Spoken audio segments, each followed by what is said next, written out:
Hello everyone, good evening. Sorry, couldn't do it at the normal time today. I had my mum and dad around for lunch, I couldn't do it at all. So I'm doing the evening, but I think it might be a bit better time for people. So we'll see how it goes and see what the support is for the later time, see if it's useful. So I'll get straight on with the questions. There's not that many this week actually, which is good for me, I suppose. I'll go through them anyway. So the first one is I've been hearing a lot lately in podcasts and readings about the role of genetics and the whole disease model of so-called alcoholism. Could you talk about your position on these issues? I don't believe in that disease model myself, but find there are many who argue for it. I also know you have written about it in your books, but just wondered if you wouldn't mind discussing it again. All the very best. I'm 6 months without the drug now, in most part thanks to you. Well, firstly, well done for 6 months. That's brilliant. So the disease model of alcoholism, so-called alcoholism, is basically that it's basically victim blaming. It's blaming the individual rather than the drug. So it's quite a prevalent idea, and interestingly, it's gained ground from both people who don't drink, people who have quit drinking, and drinkers themselves, because alcohol is addictive for everyone, but it's very useful for regular drinkers to ignore that and bury their head in the sand a bit. So it's very useful for these so-called regular drinkers to believe that it isn't addictive. So it's much more pleasant for them to blame the individual, so to say, actually drinking is completely benign, it's completely harmless, and it's just these poor few individuals that suffer from being addicted to it. Okay, it actually gained ground, I think, originally in the 1930s with AA. They sort of developed the concept of like the alcoholic, or they saw it more spiritual rather than genetic. Obviously, we knew a lot less, if anything, about genetics in those days anyway. But again, it was kind of blaming the individual. Drink is fine. There's nothing wrong with alcohol. It's you that's the problem. And the reason people are very, very vocal on it is because for people who stop with certain programs like AA, seeing themselves as different from other people is like the cornerstone of their sobriety. So what people normally do is it takes them a long time to accept they have a problem with alcohol, and when they accept it, so the normal process is you start drinking, you drink more and more and more, and eventually you can't ignore that it's a problem, you become heavily addicted to it, and then you realise you have to do something about it. But the natural process then isn't to try and quit, it's to try and moderate. Okay, so nobody ever thinks, I've got a problem with alcohol, I'm going to quit. What they try and do is they think to themselves, oh, but when I started drinking, I could take it or leave it. I had a few a week, it was fine, not a problem. I'll go back to that stage. So there's a lot of physiological and psychological reasons why you can't get that with any drug. Okay, any drug, smoking, heroin, cocaine, there's an initial period where you can take it or leave it before you become fully addicted. Okay, addiction is learned behaviour. It's learning that another dose of the drug will relieve the previous dose. Now the problem is when you learn that, you can't unlearn it. So that initial stage of take it or leave it is not something you can ever return to. Okay, so that starts what is the usual cycle with drinking. As I say, you drink more and more, you drink too much, it becomes a serious issue, and then you look to moderate. And in many ways, that's the most heartbreaking time for people, because they're the years where they're either drinking not enough or they're drinking too much and they're constantly failing, and it just destroys people. So that's one of the problems. So how AA got round that was to say other people can drink normally, but you're different from them. Okay, so the key to the program is I am different to other people.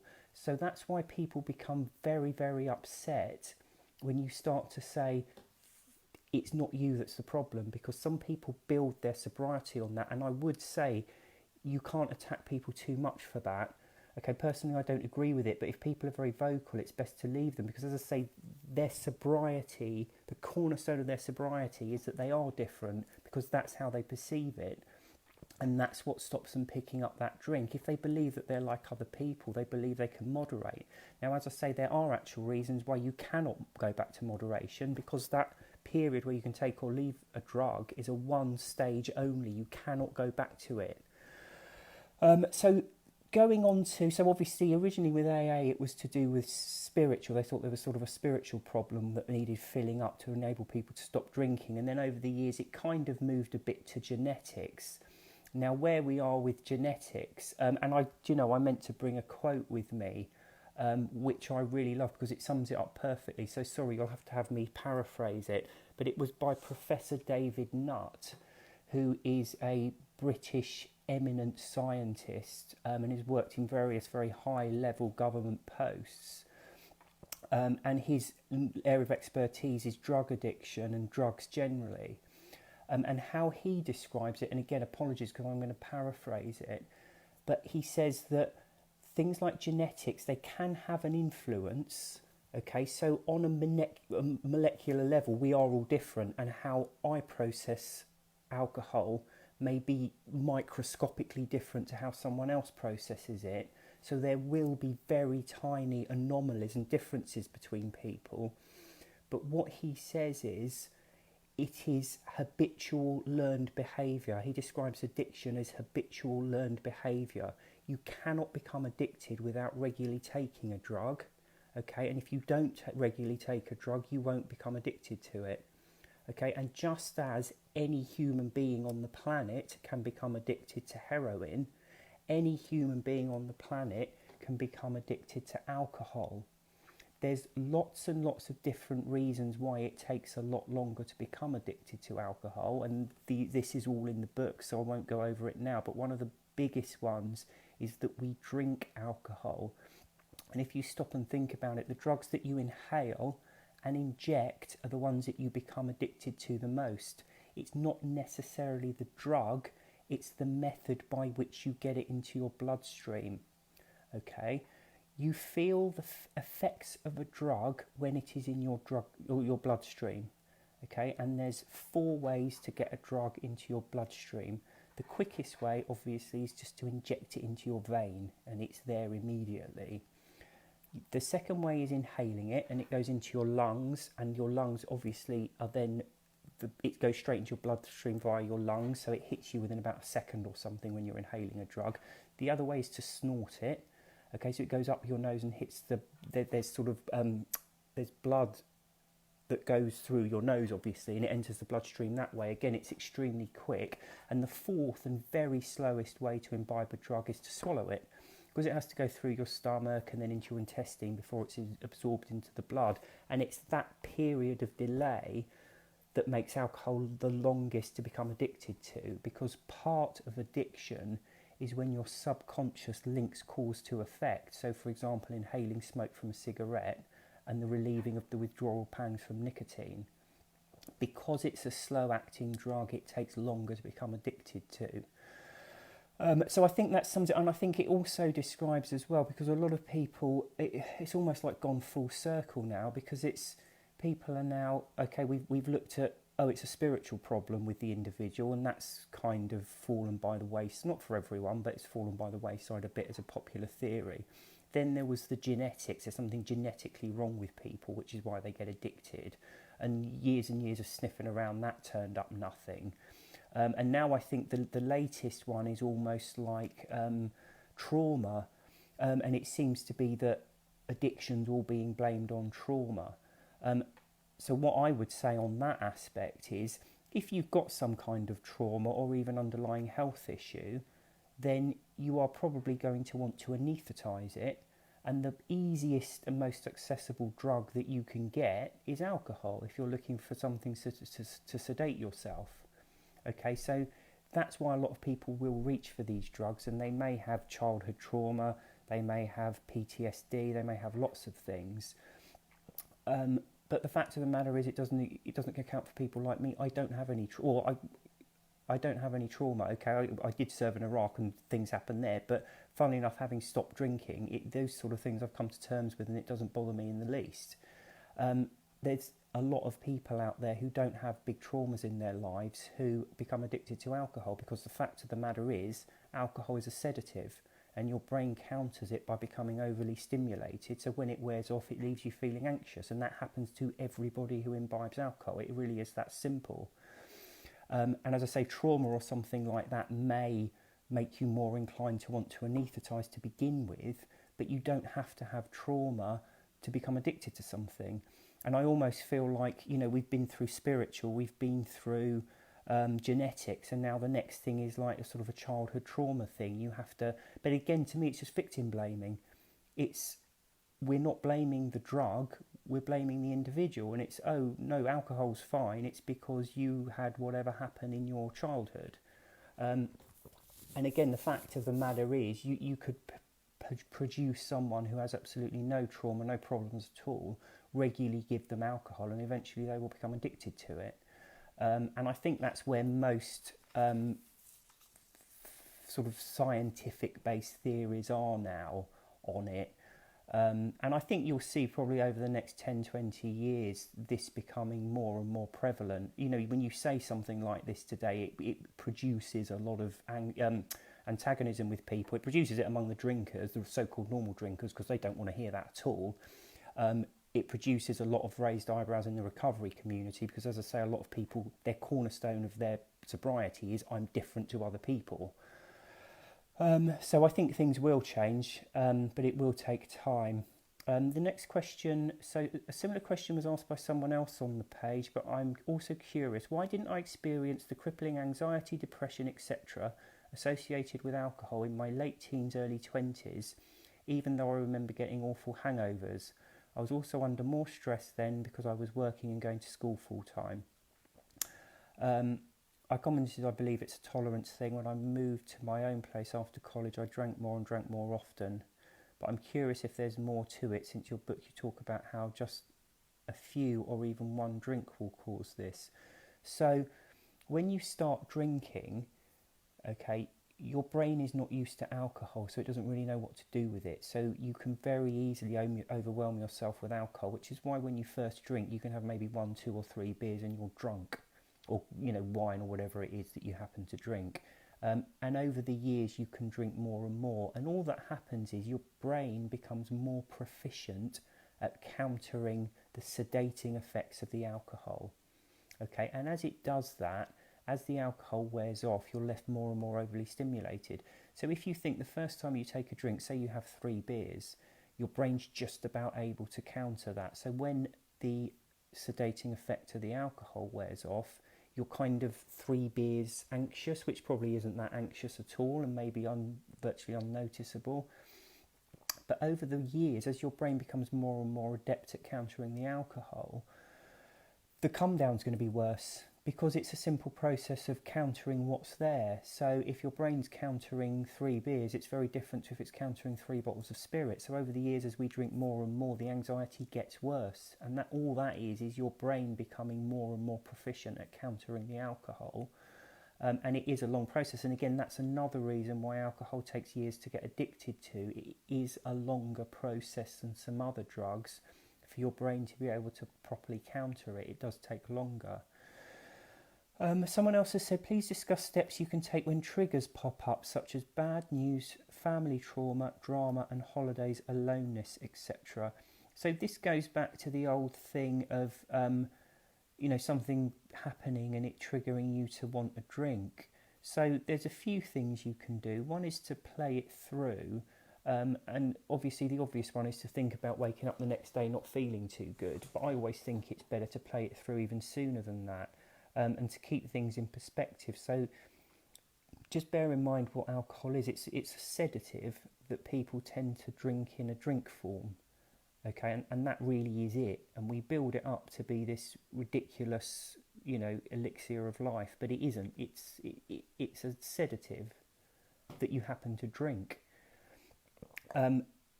Things such as bad news and family trauma, things like that need dealing with. Sedating yourself isn't going to solve the problem, and it isn't going to help you. When a problem happens, there's 2 things you can do. You can deal with it, or you can try to come to terms with it. And that's really all you can do. Dealing with it requires some kind of remedial action, okay, which you're probably not best placed to do if you're drinking alcohol. The other thing that you can do is to come to terms with it. So if somebody, for example, close to you dies, it might take you years and years to come to terms with it, but your brain goes through a process of like assimilating and accepting what has happened, and it may take years, but if you're anaesthetising it, you're not going through that healing process. And I do mention this in the book. There's a lot of psychological studies that show that people that hide from unpleasant feelings, and obviously the easiest way of doing that is drinking alcohol, become less resilient. It's like a muscle. If you're using your muscles, they get bigger and stronger. If you're being hit with unpleasant things and you're surviving through them without anaesthetising, your brain is becoming stronger and stronger, and you're better able to deal with them. So steps you can take, I mean, there are things you can do. So I do exercise, read books, stick a film on, phone a friend, message someone that you're very close to and who always puts a smile on your face, something like that. But some things are genuinely horrible. But sometimes, you see, I think as well in the Western world, we kind of have this we have this feeling of entitlement to happiness all the time. No one can be happy all the time because your life is just perspective. So even the person you think has everything, they have their bad days because everybody does. Okay, sometimes you do just have to grit your teeth and get through things. When you're not drinking, because the chemical balance of your brain is as it should be, you're much better able to deal with things.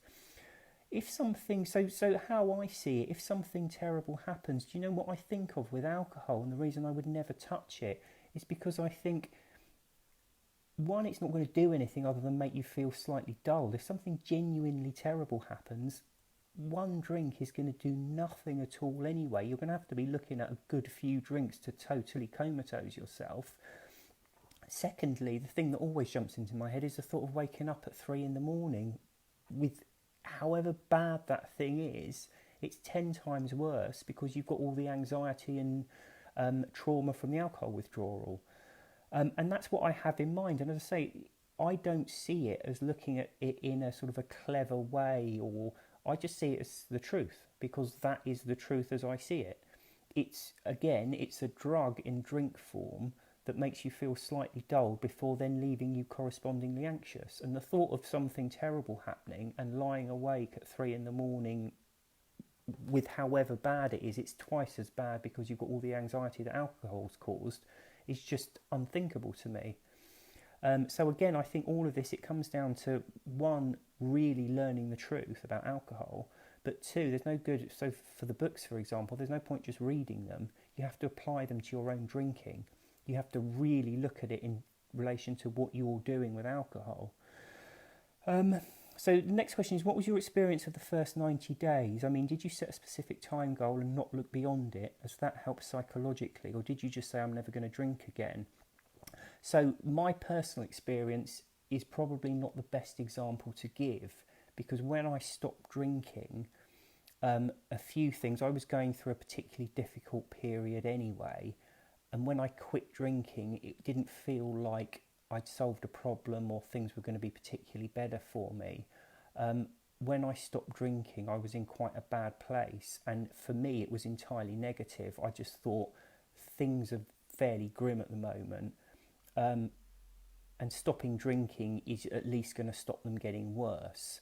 But I was not good, so I didn't stop thinking, oh, that's great, I'm really happy. I stopped, and I was, as I say, not in a good place then anyway.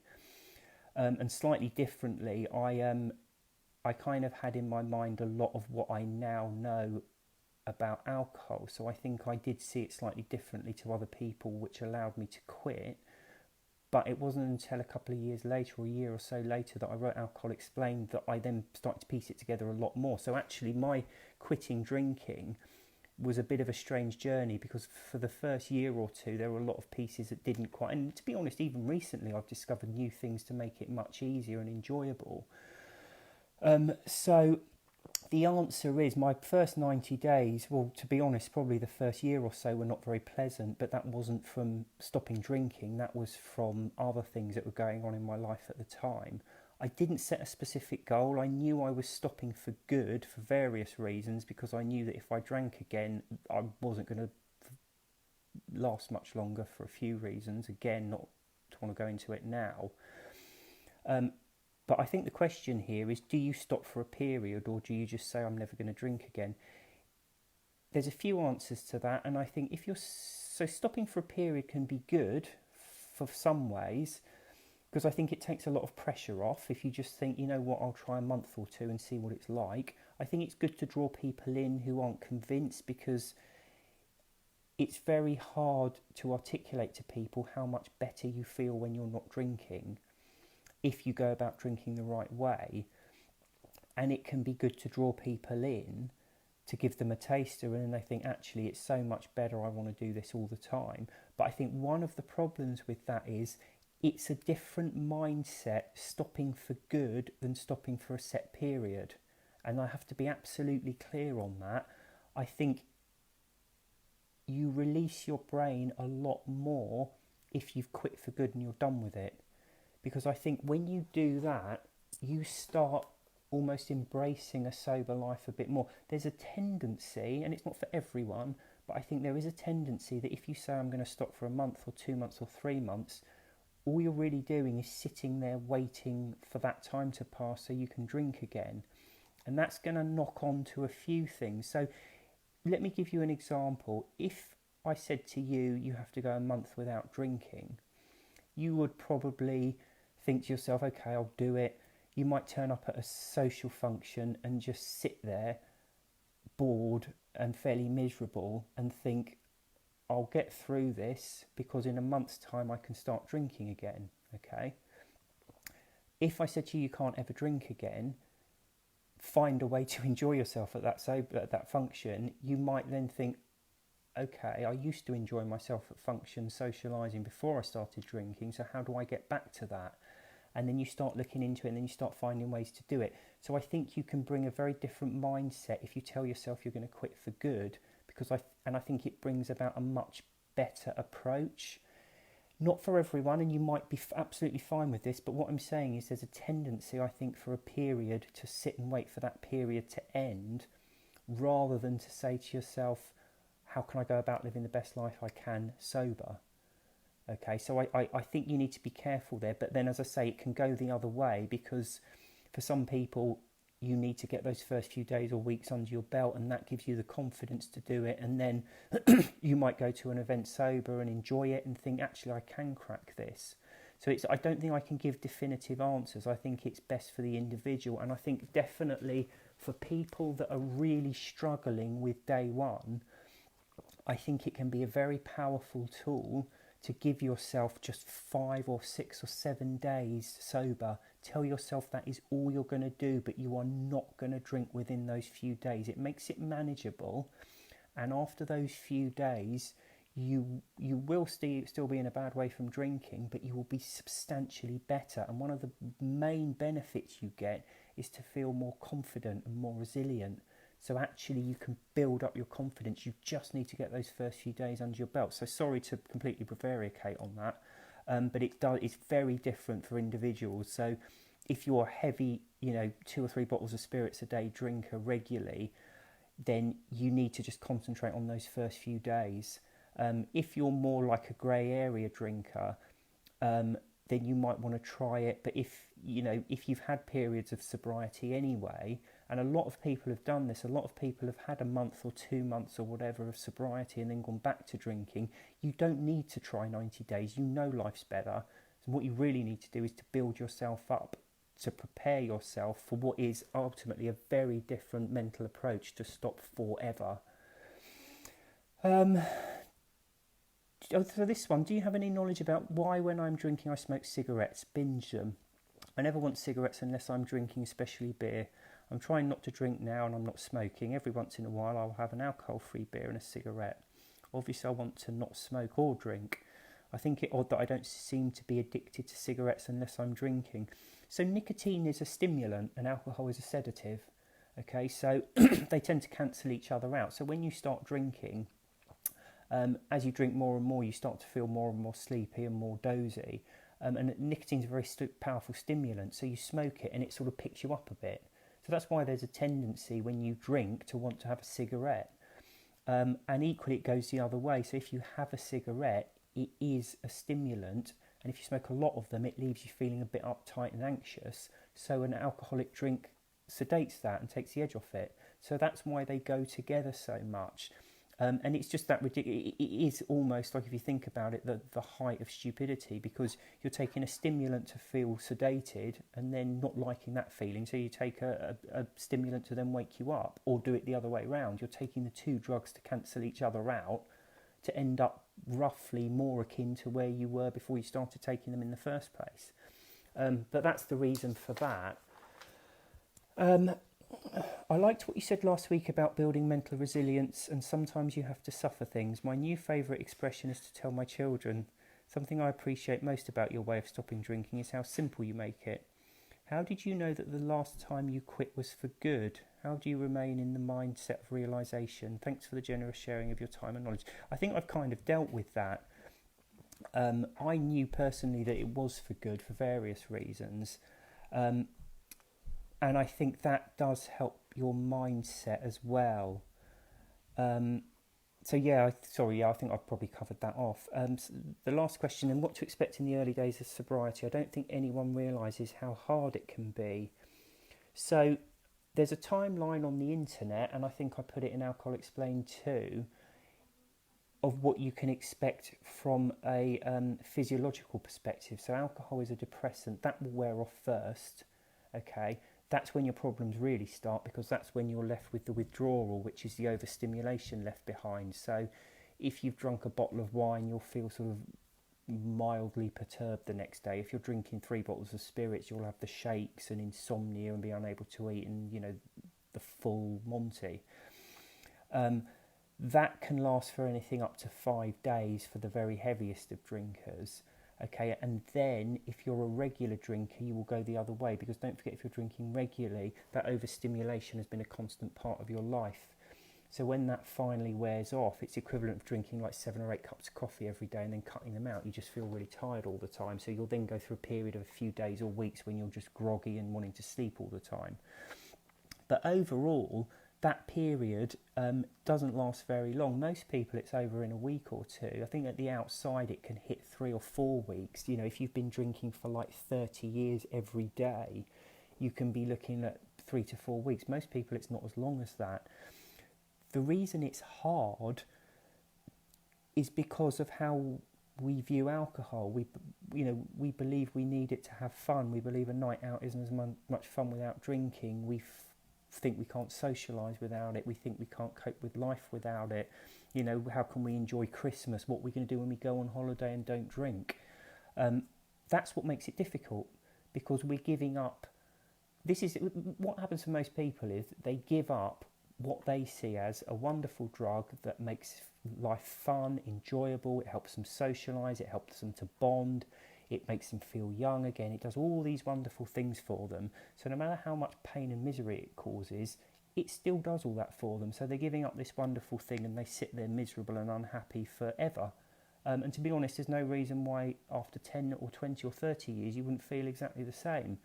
So for me personally, and this is what the Alcohol Explained approach is about, it's about changing how you perceive it. And as I said before, it's not for me about seeing it in a clever way. It's just about cutting through the nonsense with it, and seeing it for what it is. So, like when I go on holiday and there's people sitting around drinking ice cold beers on the beach, I just don't feel any need to. Well, what I see when I see them drinking that is the sugar and the drug in the drink.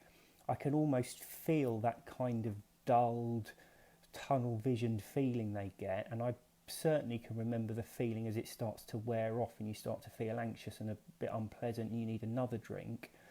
I see the heart rate going up, because it massively accelerates your heart rate, and when your heart rate goes up, your body tells you it wants to sit down and not do anything, which is why drinkers are always lethargic and often overweight. They just don't do anything. They just don't have the joie de vivre of wanting to run around and enjoy life.